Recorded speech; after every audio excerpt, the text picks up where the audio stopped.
From the bitter to the sweet. All right now. All right. From the bitter to the sweet. Okay now. Does not that title sum up our lives? Yeah. Right. Every day of our lives, we spend it going from the bitter to the sweet. And from the sweet to the bitter. Amen. Think about the accomplishments of your life. The mountaintop highs. The times where you felt like God was standing in your very presence. And then think about those times in your life when it seems like God had completely forgotten you. Where you were in the pit of despair. All right. The closet of uncertainty. Where you were in a situation and you knew that couldn't anybody, or as we say, nobody, get you out but the Lord. It's a cycle. It's a cycle. And I want to apologize to my Sunday school class this morning, because when I was preparing, amen, for Sunday school, the text from Sunday school inspired my message. All right now. And so you're going to hear some of the same stuff today. All right now. Amen, that you heard Sunday school this morning. All right now. But I declare God has a word today Yes, sir. in that Sunday school lesson. All right now. The Sunday school lesson was called Out of Egypt. Yeah. And it focused primarily upon how the children of Israel was just like us. All right. All right. They were in a situation where God had performed a miracle. For he brought them out of the land of Egypt. Yes, sir. And not only did he bring them out, he could have brought them out any number of ways, but he decided that he would bring them out through a miracle situation. All right now. See, God can bring you out of your situation any kind of way. And sometimes what you're praying for and how you want to get out of the situation ain't the way he's going to use you. No. He's going to put you through something. He's going to put you through something so that you can look back and say, I know it wasn't me who did this. The children of Israel, they got out of their bitter situation to their sweet situation through a miracle. Yeah, that's the best kind of blessing you could ever have. To go from your bitter to your sweet through a miracle. Some of y'all missing that. Let's go shopping through that. See, you can go through it in your own terms, in your own way. You can go through it doing what you do, which is messing up all the time. You can fix your financial situation by messing up all the time. But what if you will let God fix it for you? All right now. All right. See, you let God fix it for you, your enemy can't touch you.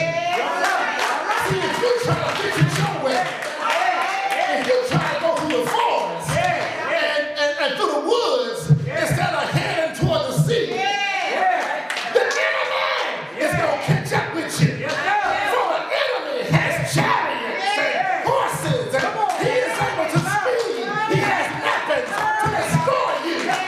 But God said, come on to the place where the miracle happens. Come to that place where it stops being about you and begins to be about me.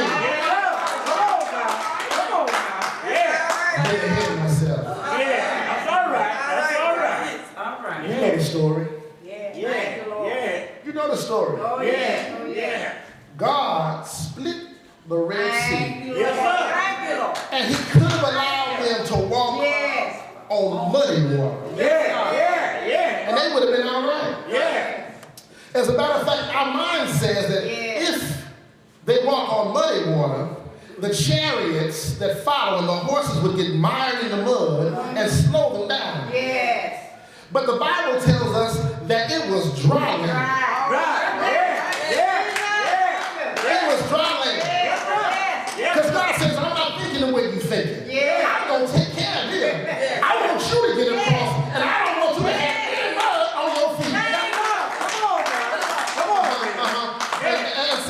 And so they get over to the other side, and the walls of water collapse on top of Pharaoh and his men, and they are destroyed. And then we enter into this period where people begin to forget about their miracle. Yeah. They had the miracle. They should have been able to stay on this high of what God did for them. But instead, they turned from the miracle and began once again to think of their own needs. Isn't that what we do? We can have a great worship experience. We can have a great thing happen on our jobs. We can have a great thing happen in our relationships. But we soon fall asleep, and when we wake up, it's a new day. And we forget about what God did for us on yesterday. So we're in this vicious cycle to go from miracle to crisis. From miracle to crisis. From miracle to crisis. And we're down more than we're up. We're down more than we're up. We feel more like God isn't there than we feel like God is there. And sometimes we can cheerlead it in our heads, but most of the time we can't. And we end up being in a crisis mode all the time. And so much so that when the miracle happens, we overlook the miracle. We overlook the miracle. Saints of God, the world is looking for miracles. That's right. All right. The world is looking for miracles. Our community of New Brockton is looking for miracles. And us, individually, in our lives, we are looking for miracles. But what's happening to us is what happened to the children of Israel. For it says in the Bible that as they left the miracle situation and turned around, they began to thirst. They began to need water. They began to have a need to take care of their physical selves. Amen? And it says in the Bible that they came to, now watch this, they came upon a place that was called an oasis. Now an oasis is a place in the desert where usually water is found. Not only is water found, but life itself is uniquely manifested in that one place. Amidst all of the dry death and destruction of the desert, the oasis supplies for the traveler a stopping point, a place of respite, a place where you can replenish yourself. It's sort of like being, you ever travel across the country, and like being in Texas, amen? And you're on that long stretch, amen? And you just hope that the little bit quarter bit of tank you got of gas will make it to the next gas station. And lo and behold, you see a BP or you see a Texas or whatever you call your gas station. You see a gas station in the distance, amen? That's an oasis because you know not only when you get to the BP when you get gas, but you also don't get corn curls, popcorn, shit, stuff you don't need, chips, soda pop, bottled water. The same thing was happening to them. They were on an over-the-road journey. They just needed a pit stop. And they came upon this oasis. And they tasted the water. And the water was bitter. The water was bitter. The water would not supply for them the nourishment they needed. The water was bitter. Right. My brothers and sisters, can you imagine in your spiritual life's journey being in need of a word from the Lord? Being in need of a relationship with another person. And then seeing that place and getting to that place and finding out that you will not get that which you need. That's where we are now in this world. The world is looking for the sweet. The world is looking for spiritual nourishment. The world is looking for a new kind of spiritual relationship. And so when they get up on Sunday morning or Wednesday evening and they go to our churches, they're expecting spiritual popcorn, spiritual Snickers, spiritual whatever you get, nourishment for their bodies. They're looking not for just the junk food. They're looking for the stuff that will actually nourish them. They're looking for the spiritual fruit and vegetables that will supply their spiritual need. But what happens? They get to this place that's bitter. That place that's bitter. And they taste it, and they're so repulsed by it, they go away and they find another place, amen, that seems to give them the illusion of nourishment. They either do that or they stay out of habit and keep drinking so much bitter stuff that they themselves become bitter. So now you got malnourished people trying to feed malnourished people. Leaving, going home malnourished, coming back malnourished. And then when starving folk come from the outside world into this, what's supposed to be an oasis of life, what's supposed to be a place of replenishment and refreshment, when they come into this place and all they can find is bitter water and bitter people. They either do one or two things.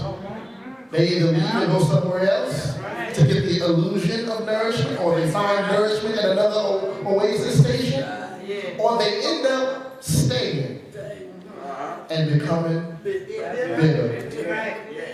Yeah. These people like us, these Israelites, they tasted bitter water.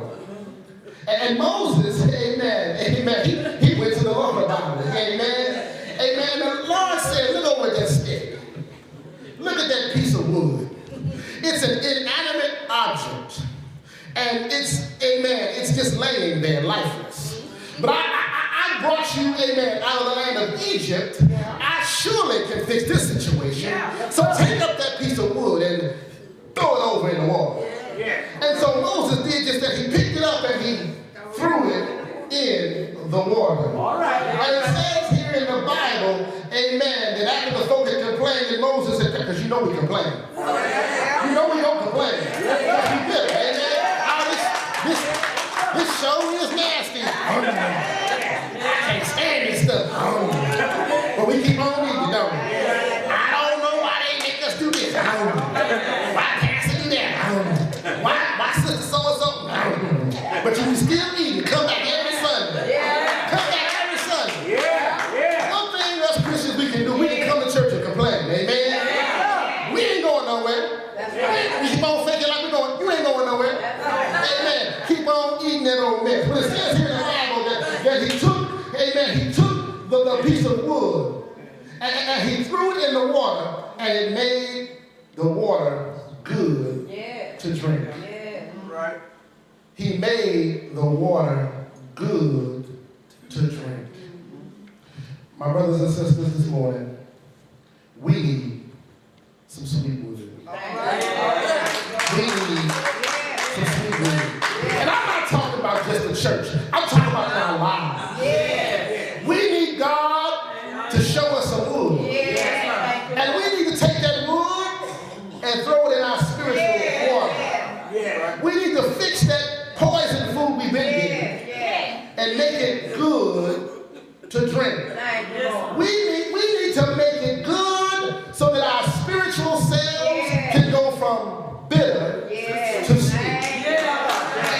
We need our spiritual cells to stop being the same broke down, malnourished, messed up, jacked up. Because what happens when you don't get your nourishment? You become retarded. Your bones don't grow right. You begin to catch diseases. And those diseases will destroy you. We're talking about the spirit. Do you know that I hate cancer almost more than I hate the devil? That's right. I've seen cancer take out so many people. And what's so bad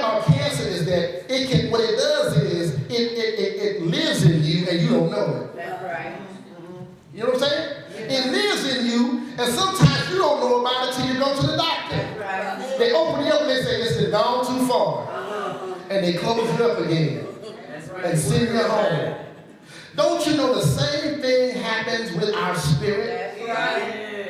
There's cancers growing and there's diseases spiritually growing in our souls. And if we don't feed ourselves nourishing food, if we don't reach out to get that which we need, that sweet wood, to fix our spiritual mess, we will end up with a cancer that will kill our very soul. Look at it this way. You ever had, mother, you ever had a nice piece of pie in the refrigerator? And it's a good, you know it's good because you ate most of the pie already. It's almost all gone. But you take that pie and you put it in the refrigerator and you say, I'm going to eat that piece of pie just as soon as I can. But then you forget about the pie. Yeah. You forget about it for a couple of weeks. Then you say to yourself, I think I got a piece of pie in the refrigerator. And you open up that piece of pie, that refrigerator, you see that piece of pie, and it look good. It showed up look good. And you give yourself enough courage to break out a fork and try a piece of that pie. And you scoop it. Y'all know how you do it. You scoop it like that. And then how you do it? Or maybe I'll scoop it. And you can anticipate, your body can anticipate that cool fork touching your tongue, and you can imagine the sweet taste of that sweet potato pie on the palate of your mouth. And y'all know we get salivated and we just want to taste it, but as soon as you get it close enough to your nose, it don't smell right. Maybe it ain't pie, maybe it's milk. You ready to get some milk? I know you ready to get some milk for some cereal? Or is it St. Louis, we call it the cereal? Amen. You finna get you some cereal. Amen. And you pour that milk. Yes, you can look good on the outside. But then you catch a whiff. Maybe a couple of chunks fall out. Amen. The same thing happens to folk when they come into the church. That it looks good from the outside. I got a brand new steeple. The church looks good from the outside. But how about when I come into the house? How about when I come into the house of the Lord? What am I going to get a whiff of? Am I going to get a whiff of folk complaining? Am I going to get a whiff of folk being mean to one another? Am I going to get a whiff of folk who can't even talk like they ain't on the same planet? What you going to get? You going to a sweet church or a spoiled church? Same thing in relationships. Let's get out of church and talk about, let's walk down your aisle. Let's talk about, amen, with you and the children. With you and your husband and your wife. Are we talking to each other in a way that says, not only are we Christians, but that we love one another? Are you saying, hey, sweetie, hey, baby, I love you, honey? Or are you saying, man, you done lost your ever-loving mind. You done bumped your head on something. Or we say, Junior, come here, pick up that remote. Where is it at, Daddy? Right here, by my foot. Pick it up, give it to me. How we talking to each other? See, that's where it starts. That mess that we bring up in here, it starts at home.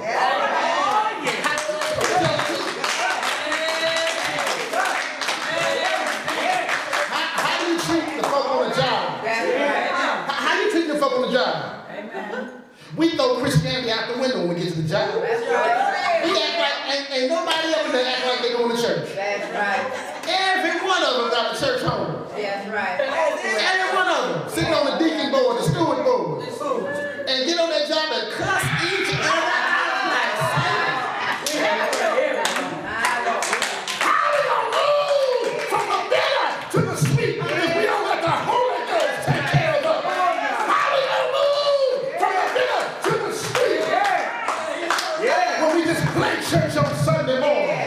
The choice is ours to make. We have fallen in an oasis that has bitter water. But God says, pick up the But you know I've given you the wood. What is the wood? The wood is the cross of Jesus Christ. The wood is the cross where his blood was shed. Don't you know God has given us the wood? Yes, we fall into trouble. Yes, we fall into confusion. Yes, we fall out of the will of God. We gotta do better. We gotta do better. We gotta do better. Going to a church, calling yourself a Christian, but not having the Holy Ghost in your life. It's like having sweet tea with no sugar. Like having Kool-Aid and no sugar. It's like a marriage without love. It's like children who don't want to play. It's like a song out of key. It's like a sermon without a point. It's like church without the Holy Ghost.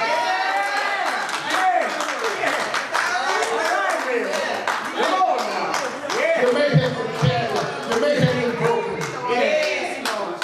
You may have been mistreated in your life. But stop blaming everybody else. You call yourself a Christian. If God can fix everybody who asks to be fixed, what makes you think he can't fix you? The problem isn't that he can't heal you. For it says here in that last verse, it says here, he promises, he says, God says, if you will listen carefully to the voice of the Lord your God and do what is right in his sight, obeying his commandments and keeping all his decrees, then I will not make you suffer any of the